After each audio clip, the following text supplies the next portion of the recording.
मुंबई से सटे पालघर के बोईसर नवापुर रोड इलाके की मधुर होटल के पास बरसाती खड्डों के चलते एक 1.5 साल के मासूम को अपनी जान गंवानी पड़ी। स्थानिक लोगों के अनुसार मिहिर मोहसिन शिवानी नामक बच्चा अपने पिता के साथ बाइक पर कहीं जा रहा था।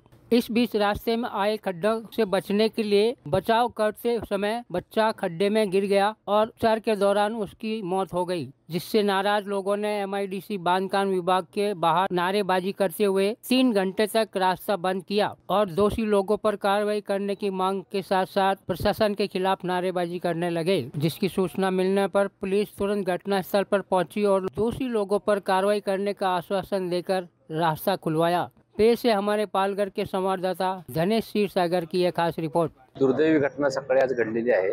एक लहान मुलगा त्याच्या आजोबाबरोबर जात असताना गाडीवरून पाठीमागं खड्ड्याचा अंदाज न आल्यामुळे तो पडला आणि दुर्दैवाने तो मयत झालेला आहे। त्यानंतर आपण या रस्त्याचे जे मूळ मालक आहेत, म्हणजे ज्याच्याकडे अशी डागडुजी आहे, ते एमआयडीसी अधिकारी संपर्क साधून त्यांना बोलवून तात्काळ या ठिकाणी जो खड्डे पडलेले आहेत पावसामुळे ते खड्डे बुजवण्यासाठी काम सुरू करण्याच्या त्यांना आपण विनंती केली आहे। त्यानुसार त्यांनी लगेच त्यांची साधन सामग्री देखील इथे आणून आज रस्ता क्लिअर करत आहोत।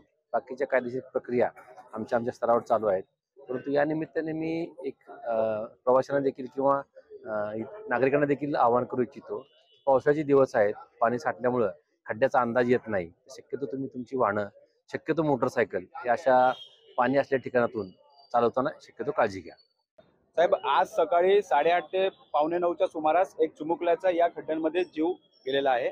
मी मागच्या 2 वर्षापासून या रस्त्यांसाठी एमआयडीसीच्या अंतर्गत जेवढे रस्ते येतात, बोईसर चिल्ला रस्ता असेल, हा मधुर हॉटेल ते मुकुटच्या जवळचा जो हा रस्ता आहे, ज्या ठिकाणी आता आपण उभे आहेत, या रस्त्यावरती पडलेले खड्डे मी मागच्या 2 वर्षापासून बघतोय। 2 वर्षापासून लांजेवार साहेबांना असेल, नाईक साहेबांना वारंवार तक्रार करतोय, फोनद्वारे करतोय, अक्षरशः लेटर वगैरे देतोय, पण कुठेही ते या सर्व गोष्टींकडे दुर्लक्ष करत होते। मागच्या 10 दिवसाआधी मी त्यांना 10 दिवस तुम्ही जर हे खड्डे बुजवले नाही तर मी 10 दिवसानंतर याच खड्ड्यामध्ये बसून मी आंदोलन करेन असं मी त्यांना बोललो होतो। तर त्याची दखल घेत त्यांनी लगेच तुरंत दुसऱ्याच दिवशी या ठिकाणी खड्डे बुजवायला सुरुवात केली होती।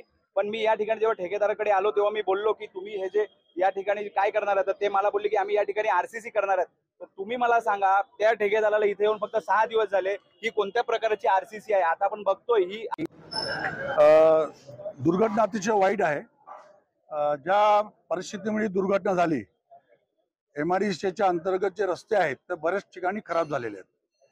म्हणजे 1-1, 1.5 फुटाचे खड्डे पडलेले आहेत आणि पावसामुळे तो खड्डा काय लोकांच्या लक्षात येत नाही, वाहन चालकांच्या, आणि त्यामुळे ही दुर्घटना झाली आज।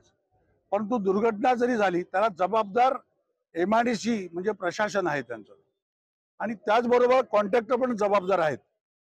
आज आम्ही सर्व पक्षाचे लोक इकडे आहेत, अशोक वाडे आहेत, आमचे मुकेश पाटील आहेत, सौरभ बापा आहेत, आमचे आरपीआयचे लोक आहेत, सर्व लोक आम्ही एकत्र आहोत। आणि ही पुनरावृत्ती या भागामध्ये होता कामा नये। संपूर्ण शाळकरी मुलं जातात कामावर, लोक ज्या घाई असते त्यांना पण अडचणी असतात, ते पण मोटरसायकल घेऊन जातात आणि जास्तीत जास्त अपघात मोटरसायकलवाल्यांचे होतात, आणि ते होऊ नये म्हणून आज आता एमआयडीसीच्या अधिकाऱ्यांकडून